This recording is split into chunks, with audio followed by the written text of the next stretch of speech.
Le prodige inouï de Fatima de J. Castelbranco, édition de 1942, 19e partie. Le pèlerinage, la répercussion du grand prodige solaire. La nouvelle du grand prodige de Fatima, répandue par le télégraphe, les journaux et les innombrables témoins oculaires de ce fait inouï traversa le Portugal entier comme une traînée de poudre. L'effet en fut prodigieux. Non seulement le grand miracle annoncé s'était produit, au lieu et à l'heure indiquée par les enfants, mais il avait encore revêtu une magnificence dépassant toute attente.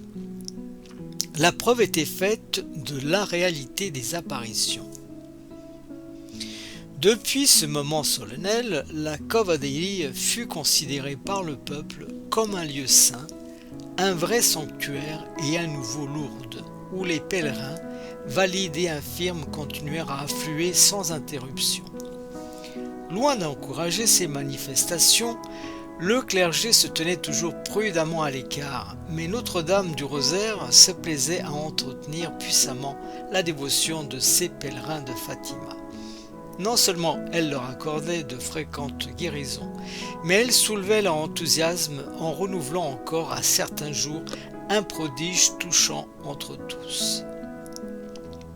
On sait que la dévotion du rosaire tire son nom du rosarium, bouquet de roses, parce que les Ave Maria qu'on y récite sont considérés comme autant de roses mystiques que les fidèles lancent à leur mère du ciel. Or, pendant que les pèlerins récitaient le chapelet, lançant ainsi à leur céleste mère les pétales mystiques de l'Ave Maria, Notre-Dame du Rosaire de Fatima se plaisait maternellement à répondre à leurs prières filiales, en faisant tomber de temps en temps sur eux, du haut du ciel, une véritable pluie de boutons, de fleurs et de pétales de roses. On se figure sans peine combien ces prodiges de tendresse du cœur maternel de Marie allaient droit au cœur de ses enfants et entretenaient la flamme sacrée d'un enthousiasme délirant envers leur bonne mère de Fatima. En semaine, les pèlerins accouraient seuls ou par petits groupes. Le dimanche, leur affluence augmentait. Le 13 de chaque mois, et spécialement le 13 mai, c'était l'anniversaire de la première apparition, et le 13 octobre, anniversaire du grand prodige, c'était par dizaines de mille que les gens accouraient à Cova de Iria pour réciter le rosaire, implorer des grâces ou remercier des faveurs obtenues. Vers le mois de juillet 1917, les fidèles avaient déjà élevé un arc rustique en bois au-dessus du petit arbre des apparitions.